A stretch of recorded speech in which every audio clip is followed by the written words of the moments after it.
Hey guys, what's up? Mansoor here. So today I wanted to speak a bit about AI and SEO, and more specifically how people are leveraging AI and trying to automate their SEO workflows. So the general vibe that I get from this is that there's a lot of FOMO, and like if you log into LinkedIn or any of your other social media handles, you'll see that people are sharing how they're using AI. They have like this 10-step checklist on how they're automating certain workflows, and they're using jargon like terminals and local environment. And it's easy for people to feel like left behind. And what ends up happening is that SEOs, digital marketers, are trying to learn how to leverage AI, and the minute they're trying to learn, a new model comes out or a new feature comes out. And if you do this enough times, there's a feeling of just feeling burnt out, and there's a lot of FOMO, and people think that every other person is using AI in a way that's better than me, and I'm getting left behind. Whereas that's not the case in most cases. But I guess the point that I'm trying to make is that there aren't enough beginner friendly resources, I would say, in terms of SEO on how you could start using AI to improve your operations. So that's something that I wanted to talk a bit about today, right? So, as an example, to show you how you can also start using things like Claude, Gemini, GPT to sort of make your life a bit more easier. Let's take a look at this certain keyword. And let's assume that this keyword, how to save money as a traveler, let's say that we want to create content around this query, right? So once I type in the keyword, you can see that, of course, Reddit appears at the top, and then you have certain other search results. So let's open these. Let's open the top ranking blog. After Reddit, let's open this, and let's open this.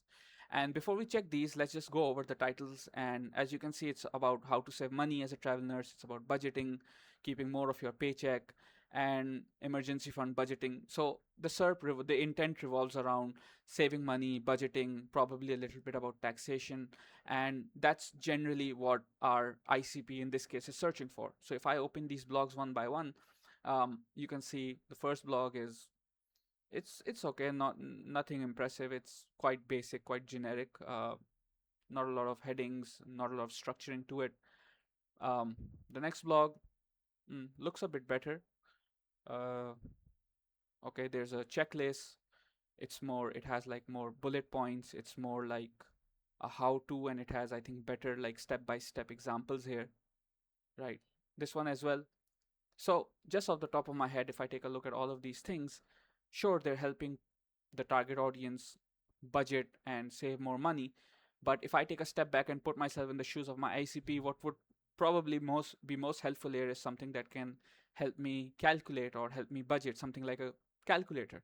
So let's try to spin up a budget calculator, and let's see if that's possible. Let's try to do something like that and see if we can add it into our blog, because if we are offering a budget calculator that our ICP can use on page immediately and interact with it, that's probably something that's far better than what the competitors are doing. So let me just quickly go to Claude, and let me try writing something like, I'm interested in creating content for the keyword how to save money as a travel nurse, and I wanted to know if it's possible to create. Again, this isn't like a fixed prompt. I'm just going off the top of my head. Create a lightweight HTML friendly budget calculator for travel nurses. Okay. So let's see the output now. And again, like I'm using Claude, you could use GPT, you could try other tools, but generally for things like this, I found Claude to be more helpful. So it's coming up with the calculator. And the reason I said lightweight HTML budget calculator, because I'm interested in creating something that travel nurses can use there and then. They don't have to download something, they don't have to give us an email address. And when there's zero friction with things like these, usually that results in more engagement, right? So it's gonna go ahead and it's gonna create a calculator. And by the way, I've done this before. I already have the script saved, but for sake of example, I just wanted to show you how you can go about prompting the AI. Okay, pretty cool. Let's see the output. Not bad. So as you can see, this it gave us an HTML lightweight friendly output that we could just download and we could add it into our blog, right? As HTML code. So I've already done that before. And what you have to do is like you open the file because it's HTML code, you right click and I'll open it with Notepad so I can actually see the whole source code. Here it is. I control A, I control C. Sorry, I just control A, control C. And I've already set up like I'm using a dummy website and a dummy blog for the sake of this example, but let's say I've already written a blog on how to save most money as a travel nurse. It has its headings, it has its sections, and I want to put the budget calculator in here. So I scroll down to something relevant like the calculator, right? And this is where I want to put in what I just got from Claude. So what I'll do is I can go here, add a block, type HTML because we're using code, add an HTML block, and I just control V, I paste the calculator that I have and I hit save. Now I want to preview how the end result looks like. So we'll just preview the block here. I'm using VPN, that's why it thinks I'm a robot. Oh god, these ones usually take a lot of time.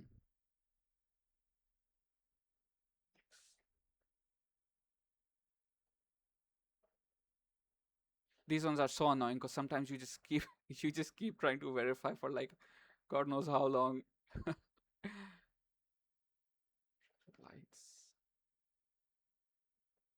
Okay, great. Thank you. Finally.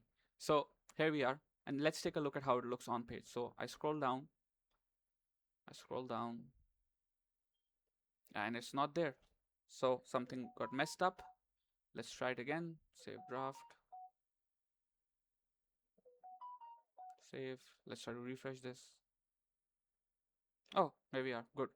So we scroll down, and I put it here in under the travel nurse budget calculator, and here, as you can see, is the final output. So we have income here, and this is all interactive. So we have income here, housing. They can put their tax estimates, tax rate estimates, food and daily living, entertainment. And what you can see, what's really cool here is that as you scroll down at the end, it gives it like a breakdown.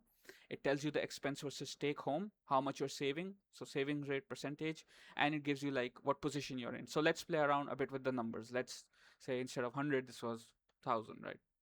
As you can see, it's interactive, it's changing. Let's say I put this as 800, I increase our costs, and I don't know, let's put this as maybe like 5000. So now you can see the summary at the end is changing. It says you're cutting it close, less than 10% of your take home is going to savings.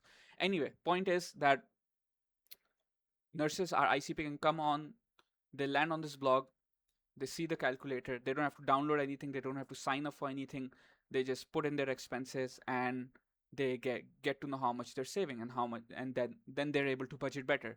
So if you take a step back and think about it objectively, this is something, this is a piece that eventually meets Google's EE80 guidelines more, as in it's meeting the helpful content criteria. It's genuinely giving a solution to our ICP, something that our competitors aren't. And if with in case like a calculator like this, they're more likely to stay on the page longer, engagement rates are going to be higher, and if engagement rates are higher, the probability of them clicking around on our CTA and eventually turning into leads becomes higher as well. And again, I just want to mention something, coming up with calculators or tools like this isn't something novel, isn't something unique. People have always been doing it, but this is a simple example of how you could use AI, and with zero knowledge you could whip up something like a calculator and just improve your on-page content. So this was one example, and I hope this was helpful to you. I'll try to share more things in the future on how I use AI to sort of try to improve the client's on-page content, or just try to automate workflows, try to get rid of redundant, repeatable processes. And you could do that too. So hopefully this got your creative juices flowing, and yeah, I hope it was helpful, and I'll see you next time. Bye.